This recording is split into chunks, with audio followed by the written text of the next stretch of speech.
जय हिंद everyone. I hope you all are doing good. तो आज हम फिर से ज्योग्राफी सीरीज के एक नए लेक्चर के साथ आ गए हैं, जहां पर हम कवर करने जा रहे हैं ड्रेनेज सिस्टम ऑफ इंडिया। और इस टॉपिक को हम 3 से 4 लेक्चर में कवर कर लेंगे। राइट, आज के लेक्चर में हम ये सारे टॉपिक्स कवर करेंगे, जैसे what is drainage system, what is the difference between catchment area, watershed and drainage basin. Right, उसके बाद हम फिर देखेंगे कि different type of drainage pattern on the basis of outflow, origin and their size. तो इन सारी चीज़ों को हम सॉल्व कर लेंगे। तो चलिए आज के लेक्चर से हम शुरू करते हैं। आप सभी को पता ही होगा कि जो हमारा कंट्री है वो बहुत ब्लेस्ड है डाइवर्स ड्रेनेज सिस्टम से। पूरे हमारे कंट्री में ना ड्रेनेज सिस्टम का पूरा नेटवर्क, जैसे बोलते हैं ना, जाल बिछा हुआ है। और इसी कारण जो हम अपने कंट्री में जो नदियों को माँ का दर्जा देते हैं। राइट, क्योंकि जो ड्रेनेज सिस्टम पे, जो नदियों पे सिर्फ ना ही एग्रीकल्चरल डिपेंडेंसी है, बल्कि बहुत सारी इकोनॉमिक एक्टिविटी भी डायरेक्टली या फिर इनडायरेक्टली डिपेंड रहती है। जैसे कि टूरिज्म होता है, स्पिरिचुअल टूरिज्म हो गया, ठीक है, फिशरीज हो गया, और बहुत लोग डायरेक्टली या फिर इनडायरेक्टली नदियों पे डिपेंडेंट रहते हैं। और उसके बाद ह्यूमन सिविलाइजेशन के ग्रोथ में इसका रोल तो है ही है। राइट, तो इसीलिए इस टॉपिक को समझना अच्छे से बहुत ज़्यादा इंपॉर्टेंट है। तो आज हम पहले देखेंगे कि व्हाट इज ड्रेनेज। तो drainage is flow of water through systematic channel from one place to another. तो आप बोलोगे कि सर क्या पाइप से जो पानी बहता है एक जगह से दूसरा, वो भी ड्रेनेज होगा? तो आंसर है हाँ, वो भी ड्रेनेज है, बस साइज में फर्क होता है। तो जैसे उसको हम छोटा ड्रेनेज कंसिडर कर सकते हैं, वही जब बड़े लेवल पे होता है तो नदियां भी क्या है, एक टाइप का ड्रेनेज ही तो है। वो एक पर्टिकुलर एक डिफाइंड पाथ से फ्लो हो रही है, ठीक है, कहीं से ओरिजिन हो रहा है उनका और फिर कहीं जाके वो ड्रेन कर रही है, और बीच में वो एक डिफाइंड पाथ में फ्लो कर रही है, ठीक है, उसी को हम रिवर कोर्स बोलते हैं। तो उसके बाद हम, ये होता है आपका ड्रेनेज। और ऐसी बहुत सारी नदियों को जब हम मिला देंगे, जैसे एक मेन नदी है, उसके बहुत सारे डिस्ट्रीब्यूटरीज है, बहुत सारे ट्रिब्यूटरीज है, उन सबका अगर एक हम पूरा कंबाइंड अगर हम कंसिडर करेंगे तो उसको हम बोलते हैं ड्रेनेज सिस्टम। तो network of drainage is called drainage system.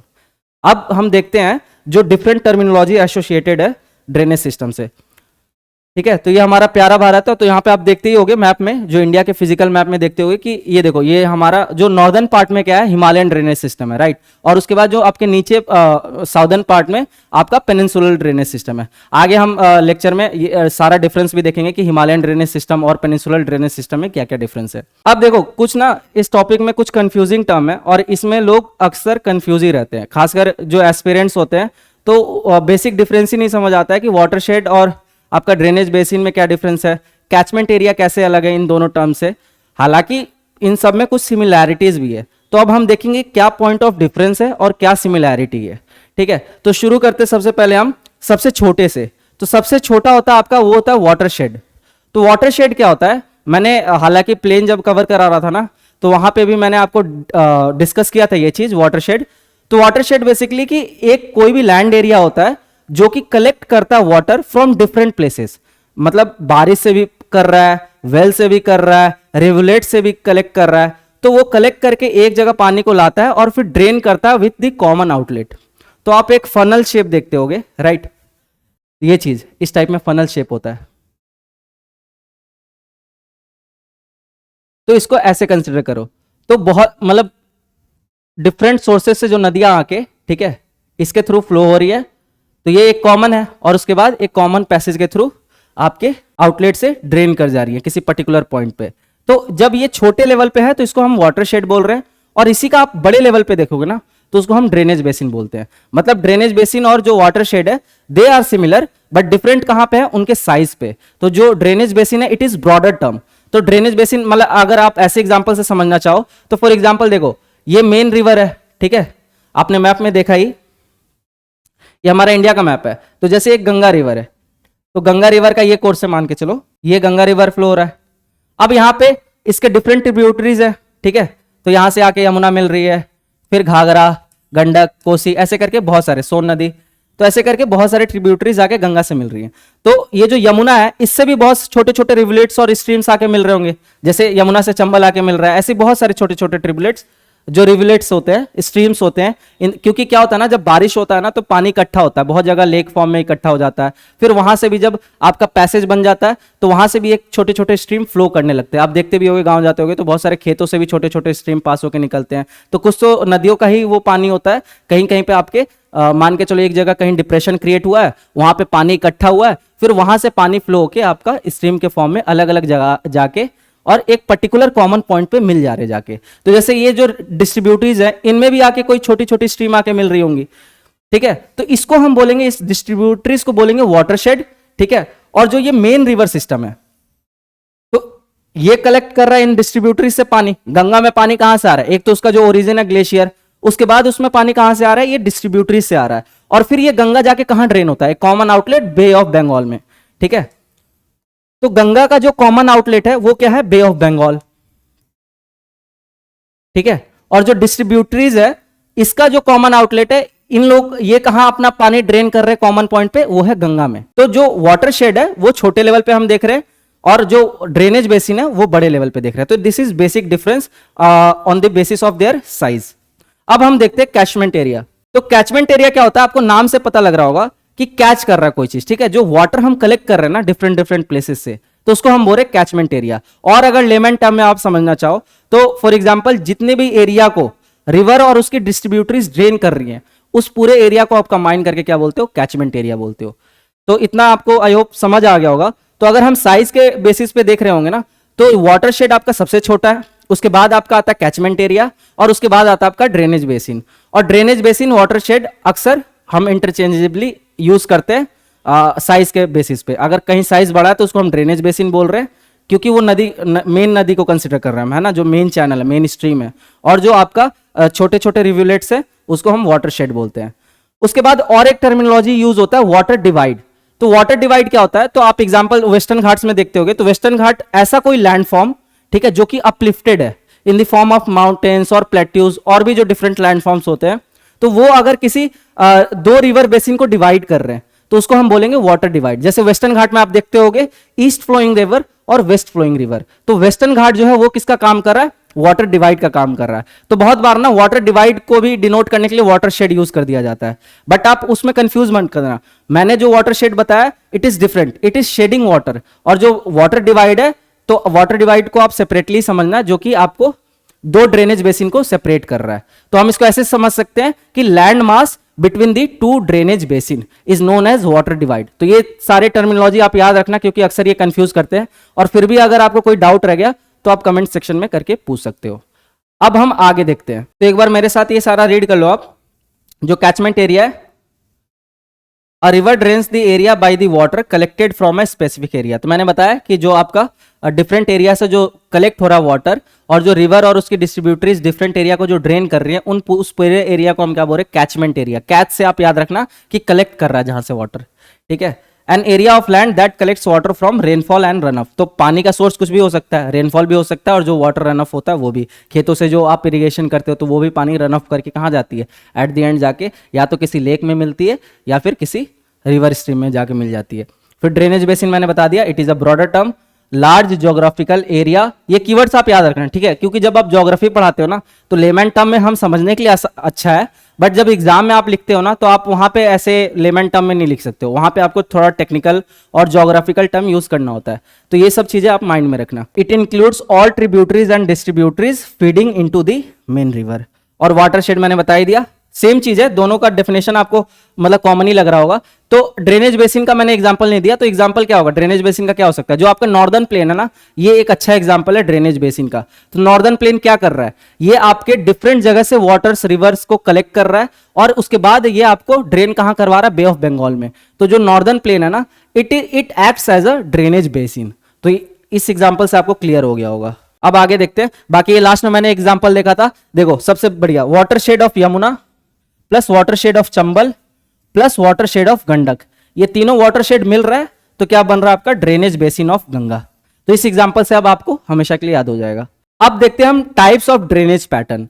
तो देखो टाइप्स ऑफ ड्रेनेज पैटर्न में ना कुछ टर्म मैंने मतलब इंटेंशनली मेंशन नहीं किया है, क्योंकि वो थोड़ा टेक्निकल हो जाता है, बट मैं एक्सप्लेन कर देता हूं आपको, ताकि अगर आपको कहीं वो अपीयर हो टर्म तो आप घबराओ नहीं, आप सोचो कि अरे सर बिना पढ़ाए वो निकल गया। क्योंकि जो मेन डिवीजन होता है ना, वो दो बेसिस पे होता है। एक होता है आपका कॉन्कॉर्डेंट, ठीक है, ये टर्म इंपॉर्टेंट है, कॉन्कॉर्डेंट और डिस्कॉर्डेंट। तो कॉन्कॉर्डेंट सिस्टम क्या होता है कि जो सीक्वेंस फॉलो करते हैं, मतलब इसका नाम क्या है, इसको आप बोल सकते हो इन सीक्वेंस। और डिस्कॉर्डेंट क्या होता है आपका, नॉट इन सीक्वेंस। तो जो ड्रेनेज सिस्टम एक सीक्वेंस फॉलो कर रही है, इसका मतलब क्या हुआ कि देखो बहुत सारे रिवर्स तो किसी पर्टिकुलर लैंडफॉर्म के डेवलप होने से पहले ही बह रही होंगी, राइट। तो अगर उन्होंने अपना पाथ चेंज नहीं किया, उन्होंने अपना कोर्स ऑफ जो फ्लो होता है वो चेंज नहीं किया, उन्होंने अपना ओरिजिनल स्लोप मेंटेन रखा है irrespective of the later developed landform, तो उसको हम क्या बोलेंगे, डिस्कॉर्डेंट। तो इसमें भी दो पार्ट होता है आपका, एंटीसीडेंट होता है और सुपर इंपोज्ड होता है।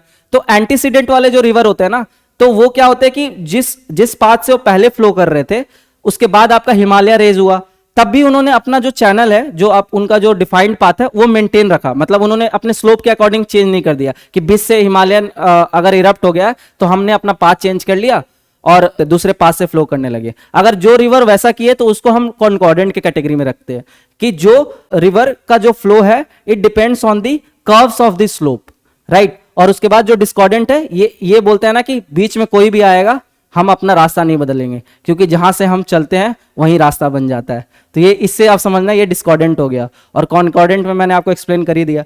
तो एंटीसीडेंट और जो आपका सुपर इंपोज्ड है ये पार्ट है डिस्कॉर्डेंट का।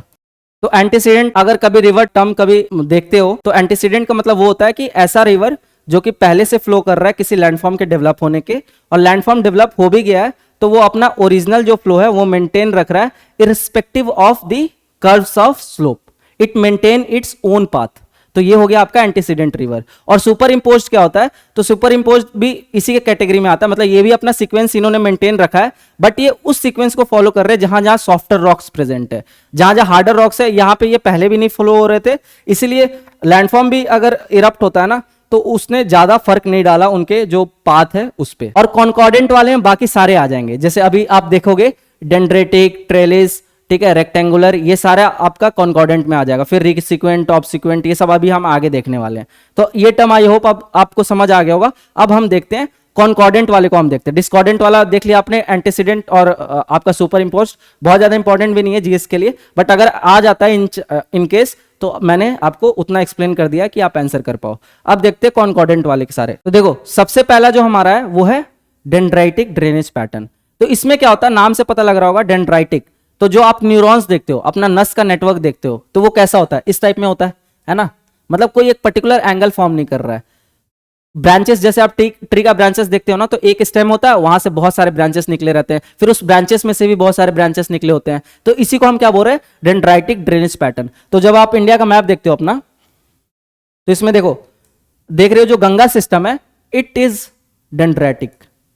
ये डेंड्राइटिक पैटर्न फॉर्म कर रहा है, मतलब कि एक कोई प्रॉपर सीक्वेंस नहीं है। एक मेन आपका स्ट्रीम है गंगा स्ट्रीम, उसमें आके डिफरेंट प्लेसेस से ईस्ट और वेस्ट से आके आपके डिफरेंट उसके डिस्ट्रीब्यूटरीज क्या हो रहे हैं, मर्ज हो रहे हैं उसमें। तो इसी को हम क्या बोलते हैं, डेंड्राइटिक पैटर्न। बहुत सिंपल है, क्लियर हो गया, इसमें बहुत ज्यादा दिमाग नहीं लगाना है। अब दूसरा क्या आपका, ट्रेलिस ड्रेनेज। तो ट्रेलिस ड्रेनेज में आपको इमेज से क्लियर हो रहा होगा कि ये आपका मेन ड्रेनेज है, ठीक है, ये आपका मेन ड्रेनेज सिस्टम है। उसके बाद उसके पैरेलल में कोई स्ट्रीम फ्लो कर रही होंगी, और उन पैरेलल स्ट्रीम से कोई दूसरी स्ट्रीम आके राइट एंगल पे मीट कर रही है, तो उसको हम ट्रेलिस ड्रेनेज बोल रहे हैं। तो ये चीज आप टर्म्स कंफ्यूज मत करना, क्योंकि अभी आगे रेक्टेंगुलर आएगा तो फिर मैं दोबारा इसको एक्सप्लेन करूंगा ट्रेलिस और रेक्टेंगुलर में क्या फर्क है। तो फिर से देख लो, है ना, parallel streams intersected by short tributaries at right angles. तो ये आपका पैरेलल स्ट्रीम हो गया, ये आपका मेन स्ट्रीम हो गया, और इन पैरेलल स्ट्रीम से जो छोटी छोटी डिस्ट्रीब्यूटरीज है, ये देखो ये 90 डिग्री पे आके इंटरसेक्ट कर रही है। तो इसको हम क्या बोल रहे हैं, ट्रेलिस ड्रेनेज पैटर्न। और साथ में मैंने एग्जांपल में मेंशन कर दिया कि इस टाइप का जो सिस्टम है कौन फॉलो करता है, नर्मदा एंड गोदावरी रिवर्स। आगे देखते हैं। उसके बाद आपका रेडियल ड्रेनेज। तो ये सब रेडियल मैंने ऑलरेडी एक्सप्लेन भी किया हुआ है नॉर्दर्न इंडियन प्लेन्स में, जो सीरीज को फॉलो कर रहे होंगे तो उनको पता होगा, इस टर्म से वो फैमिलियर होंगे। तो रेडियल में क्या होता है कि आपका एक पर्टिकुलर पॉइंट होता है, ठीक है, सेंटर पॉइंट होता है, वहां से आपके डिफरेंट रिवर्स ओरिजिनेट होते हैं इन द डिफरेंट डायरेक्शन। तो समझ जाओ ये है आपका सेंटर, और यहां से आपके डिफरेंट डायरेक्शन में रिवर ओरिजिनेट हो रहे हैं। तो इसको हम क्या बोलते हैं, रेडियल ड्रेनेज पैटर्न। इसका बहुत प्यारा एग्जांपल है अमरकंटक प्लेट्यू, ठीक है। तो यहां पे आप बहुत सारे रिवर, नर्मदा भी यहीं से ओरिजिनेट होती है। उसके बाद आपका आता है सेंट्रीपिटल ड्रेनेज। अब देखो सेंट्रीपिटल में क्या है, रेडियल में हम देख रहे हैं कि एक पॉइंट से आपके डिफरेंट स्ट्रीम्स ओरिजिनेट हो रहे हैं इन दी डिफरेंट डायरेक्शन, और सेंट्रीपिटल में क्या है कि एक डिप्रेशन जैसा है, बहुत जगह से जो स्ट्रीम आके एक सेंटर पे कलेक्ट हो रही है। तो यहां से निकल रही थी रेडियल में, और सेंट्रीपिटल में क्या है कि कलेक्ट हो रहे हैं, ठीक है, एक कॉमन पॉइंट पे। तो reverse converge towards a central depression और बेसिन। और इसका बहुत प्यारा एग्जांपल है लोकतक लेक, क्योंकि आपको पता है कि जो लोकतक लेक का फॉर्मेशन है ये आपका मेटेरॉइड से हुआ था। जब फॉल किया था तो ऐसा बोलते हैं कि एक डिप्रेशन क्रिएट हो गया था, और उसका जो भी वहां की नॉर्थ ईस्टर्न रिवर है या फिर ब्रह्मपुत्र की ट्रिब्यूटरी है वो वहां आके मर्ज कर जाती है, कन्वर्ज कर जाती है एक कॉमन डिप्रेशन पॉइंट में। तो उसको हम ऐसे जो पैटर्न होते हैं उसको हम बोलते हैं सेंट्रीपिटल ड्रेनेज पैटर्न। तो ये एग्जांपल भी आप याद रखना क्योंकि मेंस में काम आएगा। फिर रेक्टेंगुलर ड्रेनेज पैटर्न। तो रेक्टेंगुलर ड्रेनेज क्या है कि जो मेन स्ट्रीम है उससे जो उसके ट्रिब्यूटरीज है ना राइट एंगल पे आके मीट कर रहे हैं। तो देखो ट्रेलिस में हमने क्या बताया था कि एक मेन स्ट्रीम है, उसके पैरेलल उसके दो स्ट्रीम चल रहे हैं, और उस स्ट्रीम से उसके डिस्ट्रीब्यूटरीज राइट एंगल पे मीट कर रहे थे। बट रेक्टेंगुलर ड्रेनेज में क्या है कि यहां पे जो मेन स्ट्रीम है उससे जो इसके ट्रिब्यूटरीज है राइट एंगल पे मीट कर रहे हैं। जैसे ये देखो ये मेन स्ट्रीम है, ठीक है, तो जो भी यहां पे उसकी डिस्ट्रीब्यूटरीज आ रही है राइट एंगल पे मीट कर रही है। देखो ये सारे 90 डिग्री 90 डिग्री 90 डिग्री है ना, 90 डिग्री ये देख रहे होगे। तो जितनी भी डिस्ट्रीब्यूटरीज हैं, जितनी भी ट्रिब्यूटरीज हैं मेन स्ट्रीम से आके राइट एंगल पे अगर वो इंटरसेक्ट करते हैं तो उसको हम बोलते हैं रेक्टेंगुलर ड्रेनेज। और ये ऐसे जो ड्रेनेज सिस्टम है कैसे फॉर्म होते हैं, तो वो जो अंडरलाइंग रॉक स्ट्रक्चर होता है ना वो मेन कारण होते हैं। तो यहाँ पे हार्ड रॉक स्ट्रक्चर होता है, ड्यू टू फॉल्टिंग ये ऐसा पैटर्न बन जाता है तभी, क्योंकि अगर सॉफ्टर रॉक होगा ना तो फिर आपका डेंड्रिटिक वाला ड्रेनेज पैटर्न फॉर्म कर लेगा, क्योंकि वहां पे फिर जो स्ट्रीम है कहीं से भी काट के अपना रास्ता बना लेंगी, तो एक फिक्स पैटर्न नहीं सेट होगा। और यहाँ पे आपका क्योंकि हार्डर रॉक होता है तो जहां जहां सॉफ्टर रॉक, मान के चलो ये सॉफ्टर रॉक है, ठीक है, और इसके साइड में हार्डर रॉक है, ये बीच वाले को मान लो सॉफ्टर और ये हार्डर, फिर यहां पे आपका सॉफ्टर और बाकी चारों और हार्डर। तो आपका जो स्ट्रीम है वो कहां कहां से फ्लो होगा, ये सॉफ्टर से फ्लो होगा, ठीक है, और ये हार्डर वाले को वो इरोड नहीं कर पाता है। तो इसीलिए एक ना पर्टिकुलर आपका पैटर्न फॉर्म होता है जो कि रेक्टेंगुलर ड्रेनेज होता है। अब आगे देखते हैं। और तो हमने ये different type of drainage pattern देखा। अब देखते हैं on the basis of outflow. तो इसमें दो कैटेगरी होता है आपका, एक्सोरिक सिस्टम और एंडोरिक सिस्टम। तो एंडो मतलब क्या होता है, क्लोज सिस्टम, ठीक है। तो जो भी स्ट्रीम्स आपके किसी लेक में जाके ड्रेन हो रही हैं तो उनको हम क्या बोलेंगे, एंडोरिक सिस्टम। जैसे drainage system that terminates in inland water bodies like lakes. और जो स्ट्रीम जाके सी में आपके ड्रेन हो रही है जैसे कि गंगा, यमुना, ये सारे कहां जाके आपके ड्रेन हो रहे हैं, बे ऑफ बंगाल में जाके ड्रेन हो रहे हैं, तो वैसे हम रिवर सिस्टम को क्या बोलेंगे, एक्सोरिक। तो ये बहुत सिंपल है, drainage system that flow into ocean और sea. Notable examples include Ganga and Brahmaputra river system. अब देखते हैं हम classification based on mode of origin. तो देखो मैंने आपको शुरू में ही बता दिया कॉन्कॉर्डेंट क्या होता है, डिस्कॉर्डेंट क्या होता है। तो ये कॉन्कॉर्डेंट का ही पार्ट है, कॉन्कॉर्डेंट में जो सीक्वेंस फॉलो कर रहा है, ठीक है, वैसी river stream which follows the curves of the slope, तो उसको हम बोलेंगे कॉन्कॉर्डेंट। और कॉन्कॉर्डेंट में जो फर्दर डिवीजन है तो ये सारे सबसीक्वेंट, ऑब्सीक्वेंट, कॉन्सिक्वेंट और रिसीक्वेंट, ये सारे, और बाकी जो आप ट्रेलिस, डेंड्राइटिक, ये सब देखे वो सारे भी कॉन्कॉर्डेंट के ही पार्ट थे। तो अब एक एक करके समझ लेते हैं, कॉन्सिक्वेंट क्या है, सबसीक्वेंट क्या है, रिसीक्वेंट क्या है और ऑब्सीक्वेंट क्या है। तो सबसे पहले हम देखेंगे कॉन्सिक्वेंट स्ट्रीम। तो कॉन्सिक्वेंट स्ट्रीम वो होते हैं जो कि direct result of initial topography होते हैं, वो स्ट्रीम। जैसे डिस्कॉर्डेंट में हमने देखा था कि उन्होंने जो अपना पाथ है वो मेंटेन रखा, राइट, लेकिन ये जो है अकॉर्डिंग टू जो आपका लैंडफॉर्म डेवलप हुआ उसके अकॉर्डिंग इन्होंने अपना डायरेक्शन चेंज कर लिया। बट ये वो रिवर है जो कि जब आपका लैंडफॉर्म डेवलप हो रहा था तब से फ्लो हो रही है, तो उसी को हम इसलिए बोलते हैं कॉन्सिक्वेंट स्ट्रीम। इसका नोटेबल एग्जांपल है गोदावरी, कृष्णा एंड कावेरी रिवर्स। फिर आपका आता है सबसीक्वेंट स्ट्रीम। तो सबसीक्वेंट स्ट्रीम जो कि इनके बाद डेवलप हुए हैं, ठीक है, कॉन्सिक्वेंट के बाद आपके डेवलप हुए हैं सबसीक्वेंट स्ट्रीम। इसको आप मान सकते हो जो आपके ट्रिब्यूटरीज होते हैं या फिर डिस्ट्रीब्यूटरीज होते हैं। और ये जो मास्टर स्ट्रीम है ना, मतलब जो कॉन्सिक्वेंट स्ट्रीम है, इसको आके किस पे ज्वाइन करते हैं, राइट एंगल पे। बाकी मैं आपके लिए इमेज भी लगा रखा हूं तो वहां से आपको और क्लियर हो जाएगा। तो यहां लिखा भी है developing after the master stream this join at right angle along the anticline flanks. तो ये एंटीक्लाइन टर्म है। तो एंटीक्लाइन सिंक्लाइन क्या होता है, जैसे जो आपका फोल्ड माउंटेन होता है उसमें जो अपहीव्ड पार्ट रहता है उसको हम बोलते हैं एंटीक्लाइन, और जो डिप्रेशन वाला पार्ट रहता है ये वाला पार्ट, तो इसको हम बोलते हैं सिंक्लाइन। तो ये क्योंकि टर्म आ गया इसलिए मैंने मेंशन कर दिया, बाकी आप फिजिकल ज्योग्राफी में भी इसको ग्रेट डिटेल्स में देखोगे। तो इसका एग्जांपल क्या है आपका, आसन रिवर, सोन रिवर, ठीक है। तो एग्जांपल याद रखना बहुत जरूरी है क्योंकि मेंस में तभी आप अच्छे आंसर लिख पाओगे और अच्छे मार्क्स फेच कर पाओगे। उसके बाद क्या होता है आपका रीसीक्वेंट स्ट्रीम होता है। तो रीसीक्वेंट स्ट्रीम क्या है कि जो आपका मास्टर स्ट्रीम है, ठीक है, ये वाला कॉन्सिक्वेंट स्ट्रीम जो है आपका मास्टर स्ट्रीम है, उसके ये पैरेलल में फ्लो होगा, ठीक है, और उसके बाद आगे जाके ज्वाइन हो जाता मास्टर स्ट्रीम से। तो ये जो स्ट्रीम मास्टर स्लोप के ही डायरेक्शन में फ्लो हो रहा है पैरेलल में, उसको हम क्या बोलेंगे, रीसीक्वेंट स्ट्रीम। समझ आ गया? इसका एग्जांपल क्या है आपका, बाकी मैं अभी इमेज दिखाऊंगा तो आपको और क्लियर हो जाएगा। उसके बाद देख लो ऑब्सिक्वेंट स्ट्रीम। तो ऑब्सिक्वेंट स्ट्रीम क्या है, आपके मास्टर स्ट्रीम के ऑपोजिट में फ्लो कर रहा है और उसके बाद जाके वो मास्टर स्ट्रीम में मिल जा रहा है, ठीक है। तो मतलब ये देखो इमेज से आपको क्लियर हो जाएगा, ये इमेज है, ठीक है। तो ये हो गया आपका कॉन्सिक्वेंट स्ट्रीम, ये जो मेन मास्टर स्ट्रीम है। उसके बाद जो ये आपका ट्रिब्यूटरी है, ये आके मास्टर स्ट्रीम से मीट कर रहा है, ठीक है, अराउंड 90 डिग्री पे। फिर रिसिक्वेंट जो है वो क्या है, पैरेलल है, मास्टर स्ट्रीम के पैरेलल है। ये देखो ये पैरेलल में फ्लो हो रहा है, ये रिसिक्वेंट हो गया, और पहले आके सबसिक्वेंट में मिल रहा है और फिर जाके आपके मास्टर स्ट्रीम में मिल रहा है। और ऑब्सिक्वेंट क्या है, ये ऑपोजिट डायरेक्शन में, मतलब इसका फ्लो इस डायरेक्शन में। मैं कलर चेंज कर लेता हूं। तो ये हो गया आपका मास्टर स्ट्रीम, ये हो गया आपका सबसिक्वेंट वाला।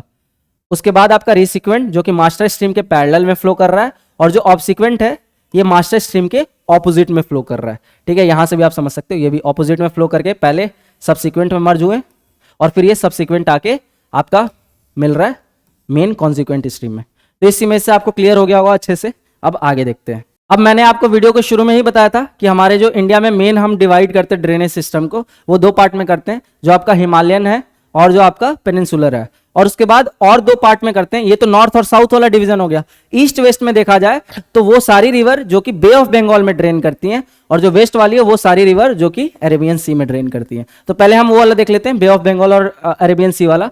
तो देखो ये डेटा बहुत इंपॉर्टेंट है। जो आपके 77% ऑफ जो टोटल ड्रेनेज सिस्टम है ना इंडिया में जो एग्जिस्ट कर रही है, वो आपके बे ऑफ बंगाल में ड्रेन कर रहे हैं, और जो रिमेनिंग है 23% वो आपके अरेबियन सी में। तो मैंने जब आपको पेनिनसुलर प्लेट्यू पढ़ा रहा था या फिर जो भी लैंडफॉर्म पढ़ाया, फिजिकल डिवीजन पढ़ाया इंडिया का, तो उसमें मैं आपको बताते आ रहा हूँ कि वेस्ट फ्लोइंग रिवर ना के बराबर, मतलब 23% है, ठीक है। और वो भी उनका भी फ्लो बहुत ज़्यादा नहीं होता, उसमें सिर्फ कुछ ही मेजर है, जैसे नर्मदा, तापी, ये सब है, तो ये सब दिखते भी हैं। बाकी सब तो छोटे छोटे स्ट्रीम है, बहुत कम डिस्टेंस पे ट्रैवल करते हैं और जाके अरेबियन सी में ड्रेन कर जाते हैं। तो इसमें जो मेजर रिवर है वो आपको याद रखना है, गंगा, ब्रह्मपुत्र, महानदी, गोदावरी, जो कि बे ऑफ बंगाल में ड्रेन कर रही है। ड्रेनेज एरिया में आपका this river cover more than 3/4 of India, मतलब 3/4 हिस्सा। समझ रहे हो कितना बड़ा ग्रेटर एरिया है। और अरेबियन सी में आप एग्जाम्पल बस याद रख लेना, नर्मदा, तापी, माही, साबरमती एंड पेरियार। तो इसमें बहुत ज्यादा कुछ याद करने का नहीं है। याद करने वाला पार्ट जो होगा ना, वो मैं नेक्स्ट लेक्चर में आपको पूरा याद करवा दूंगा, ठीक है, निमोनिक्स के थ्रू, मैप के थ्रू, जो हिमालयन ड्रेनेज सिस्टम है, इंदस, ब्रह्मपुत्र, गंगा। उसके बाद फिर वैसी सेम पेनिनसुलर रिवर के लिए मैं रखूंगा, जो आपका सेकेंड लेक्चर आएगा, थर्ड लेक्चर आएगा, जो भी आपके फॉलोइंग लेक्चर्स आएंगे इस लेक्चर के बाद, उसमें मैं ना आपको हर एक चीज याद करा दूंगा। तो आज वाले पार्ट में मैंने बेसिक्स रखा है, ताकि आप ड्रेनेज सिस्टम का जो भी बेसिक टर्मिनोलॉजी है, बेसिक चीजें समझ जाओ, और उसके बाद अब मैं जब आगे ये सब टर्म यूज करूंगा ना, तो आपको बहुत आप कंफर्टेबल होगे चीजों को समझने में। तो कैरेक्टरिस्टिक देख लो, these rivers generally have shorter courses. मैंने बताया जो वेस्ट फ्लोइंग रिवर है ये बहुत शॉर्ट डिस्टेंस तक फ्लो करते हैं और डायरेक्टली अरेबियन सी में ड्रेन कर जाते हैं। तो बहुत ज्यादा इधर कुछ कॉन्सेप्चुअल नहीं है। बाकी मैंने इधर आपको एक इन्फोग्राफिक टाइप में दे दिया, आप स्क्रीनशॉट चाहो तो ले सकते हो, ठीक है। ये आपका डिवीजन दे रखा है। तो देखो ये एनसीईआरटी का टर्म में मेंशन था कि हम ड्रेनेज पैटर्न को साइज पे भी डिवाइड करते हैं, साइज के बेसिस पे भी। तो एनसीईआरटी में क्या मेंशन, ये डेटा कि जो रिवर स्ट्रीम 20,000 स्क्वायर किलोमीटर से ज्यादा एरिया कवर करती है, उनको हम मेजर रिवर बेसिन में इंक्लूड करते हैं। फिर जो रिवर 2,000 स्क्वायर किलोमीटर से लेकर 20,000 स्क्वायर किलोमीटर के बीच की एरिया, मतलब उसके बीच में कोई रेंज की एरिया कवर करती है, तो उनको हम मीडियम रिवर बेसिन के कैटेगरी में रखते हैं। जैसे एग्जांपल काली नदी, पेरियार, मेघना। और माइनर मतलब लेस देन 2,000 स्क्वायर किलोमीटर। तो इसमें आपका बहुत सारे छोटे छोटे स्ट्रीम्स मिलेंगे। तो ये सब आपके जो ऊपर इन्फोग्राफिक्स दे रखा है, ये मैंने आपको मेजर रिवर बेसिन के लिए दे रखा है, गंगा, ब्रह्मपुत्र, गोदावरी, कृष्णा, नर्मदा, अदर्स। नर्मदा जिसमें से आपका क्या है, वेस्ट फ्लोइंग है।